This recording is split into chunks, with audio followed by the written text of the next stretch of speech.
our UK correspondent. UK correspondent.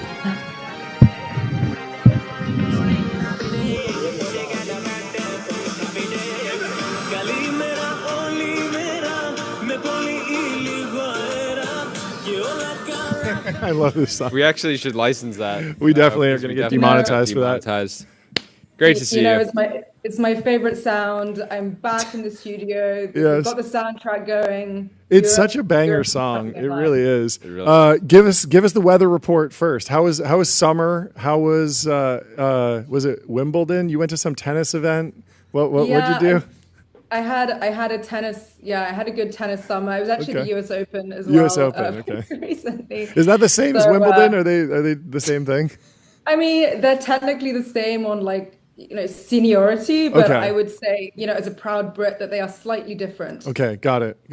And then take us through this week. Why are we paying attention to Europe? So I think the headline here. I know that Geordie sort of said UK correspondent, not European. Is that we've had this huge state visit this week from the White House delegation. We also had a huge tech delegation come over, which really sort of marks the first landmark second state visit that a US president has been given, which President Trump liked to remind us lots of times. So it's the first time that a US president hasn't been invited for a second ceremonial visit to visit the royal family. So you had the sort of pageantry of this big White House delegation to Windsor Castle. There was a big state banquet. You had, Jensen even taking off his black leather jacket and putting on his white tie, which is, one level up from black tie. We get very specific horses. Here. I saw tons and tons of horses. There were a lot of horses. Yes. There was a lot of gold. We love gold as well. So we really had one day, which was, a showcase of diplomacy and tradition.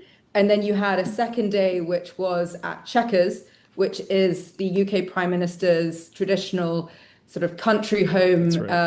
Historical diplomacy is carried out there. And the focus on that was not just, UK trade and investment. If you cast your mind back to May, I think I was on the show, we had the UK and the US come up with one of the first trade agreements, which, given the sort of the landscape of tariffs, I think was a demonstration by the White House that they're really keen to make trade deals where they can.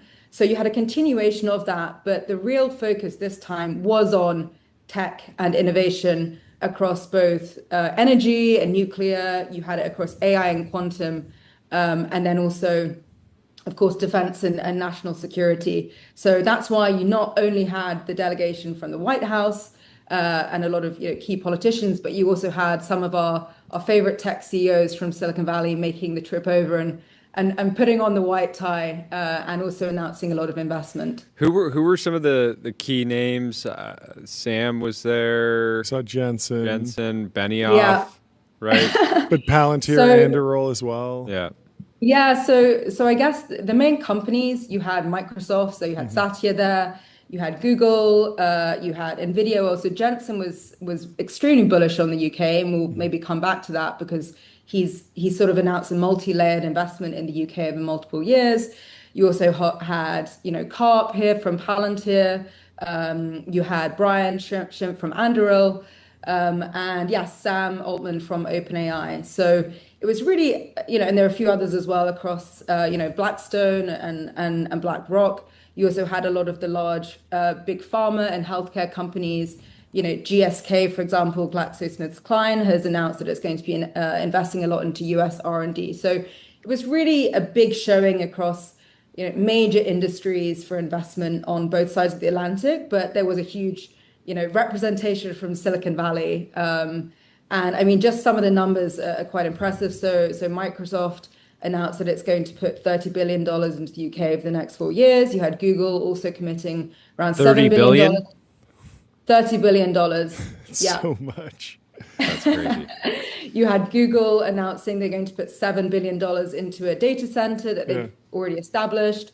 But the real number here that was impressive was NVIDIA. So Jensen really wasn't just taking off the black leather jacket for nothing. He's put $670 billion into a UK cloud computing company called Nscale, which is really designed to help the UK become an AI superpower, as he called it. So that specifically is into to manufacturing and the infrastructure. And then he's also potentially talking about putting $500 million into Wave, which is the main autonomous vehicle company here in the UK. I don't know if you've had Alex Kendall on TBPN. No, we need He's to. an amazing founder, brilliant UK founder. So Jensen's really, I mean, he did a whole separate event where he met with Prime Minister Keir Starmer and really announced with a lot of enthusiasm, such as the Huang style, that the UK is going to be a superpower. So AI superpower. How should Americans be thinking about Keir Starmer as prime minister right now? Like, where does he fit in the left-right continuum? Or there's a lot of countries that have leaders who are leaning more Trumpian in their style, or leaning more focused on innovation, or leaning less lawyerly, more engineering focused. Like, how should people think about him who haven't dove very deep? Yeah, it's interesting. So I think the first thing to know is that Keir Starmer came in on a landslide mandate, similarly to Trump earlier in the year. Early in the year to Trump. So in the same way that you had a new leadership come into the US at the end of last year, and then the inauguration earlier this year, the UK had a similar thing happen about 6 months before. So Keir Starmer came in, his party, the Labour Party, had been in opposition for a very long time. You'd had Boris Johnson and Conservatism for a long time. So it was a real big landslide change for the UK. So what that means is, similarly to the White House currently, the UK Prime Minister has a pretty large mandate for change. So even though, when I was sitting in the US at the end of last year, there was some trepidation around the fact that, the party is traditionally more left-leaning. It's called the Labour Party. However, what you've actually seen is, one, a real ability to drive change. So, the number one thing is, can you actually get legislation passed? And number two, and this was a sentiment echoed by quite a lot of tech CEOs yesterday, was a real pragmatism to actually getting stuff done. Now, my personal view is that the UK, after leaving the European Union, is now very much standing on its own. It's been able to reassert its relationship with the US. It's been able to carve out its own opinion on things like AI sovereignty. It can be sort of pro-AI. It doesn't get held back by some of the or I should say more risk-averse EU legislation. More cookie-based. So what you're really seeing now, yeah, exactly. So even though traditionally you might think of the Labour Party is more left-leaning, in the UK, everything is going to be slightly more central as well. It's it's just a smaller country, and so I think that you're not going to see as extremes. But what I've been really happy to hear from a lot of the CEOs I've spoken with is that there's this pragmatism to getting stuff done and being a pro business, open for business leadership within Europe. I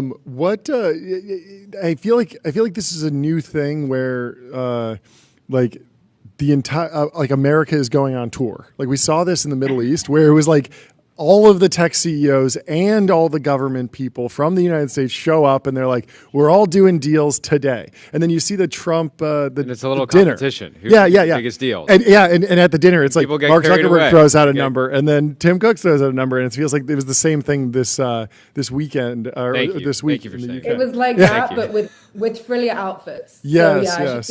Tim Cook was also there. I mean, I'm gonna tweet an interesting list afterwards, but I highly recommend, if you have some downtime, just Googling some of the images from the last few days, because they were really quite something. The pageantry is quite impressive on the UK royal family side. Nobody does it like the royal family. What are the top sort of like priorities just for the British government right now? In the US, I mean, there's a lot of focus on tariffs, immigration, the overall economy. The economy feels like running hot. Everything's at all-time highs, from gold to Bitcoin to the stock market. At the same time, we're seeing weakness in the labor market. How are things feeling over in the UK broadly? I think the UK's main focus is on growth. There are definitely a lot of issues, of course, around immigration. I think some of the highlighted issues on places like X have kind of showed that there are a lot of I guess, questions around immigration policy across Europe at the moment. Yeah. UK is definitely part of that.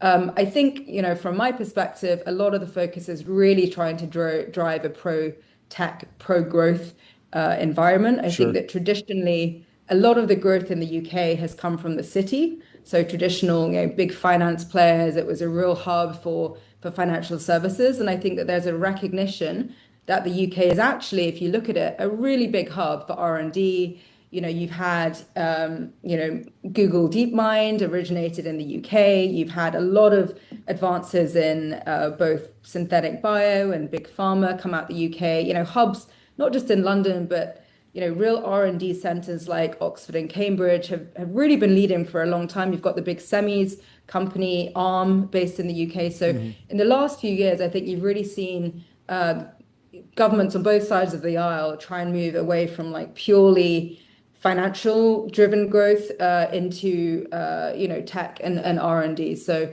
that's something that I think the White House and 10 Downing Street are really aligned on. And this is obviously was a big sort of PR campaign to also show that the special relationship, as we call it, goes both ways. And I think something that was significant. A lot of people have said to me, okay, well, what's in it for the US? We're obviously investing a lot of money into the UK, but I think that if you look at how the US thinks about exporting its own AI data stack across the world, and you put that against some of the competition with, the Far East and China, this was a really good opportunity for the US to kind of reassert its position as the dominant AI player. And, they signed a really interesting memorandum. It was called the Tech Prosperity Deal.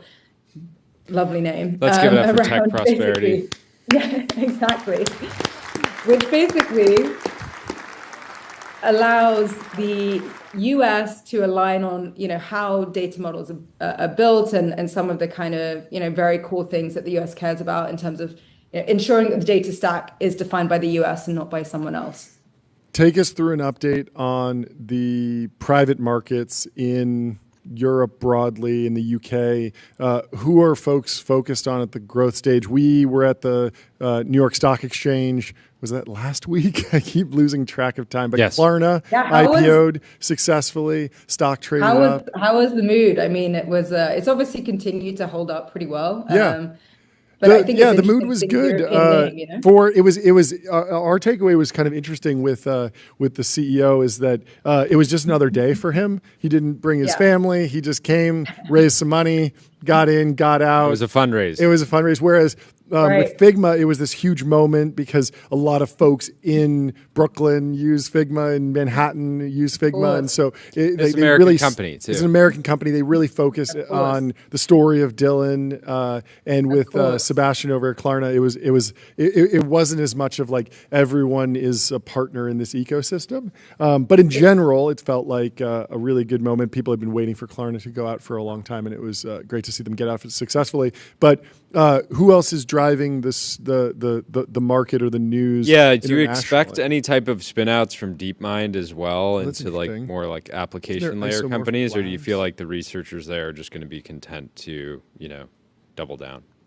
So I think just on that front, as well as you mentioned, I think both Dylan and Sebastian, amazing founders, really exciting that we're seeing the IPO market off to a good start at the moment. And I think although StubHub is down. StubHub had a hard time from listing price yesterday, so it's okay. Okay, well, we'll get it all back in the next one. But I think that in terms of names to watch here, the big elephant in the room for a long time has been Revolut. Mm-hmm. So for those not familiar in the US market, Revolut is really the largest fintech player here in the UK. Its last valuation, I think, was around $70 billion. The last employee, I think that was a secondary. So that's really been the main question.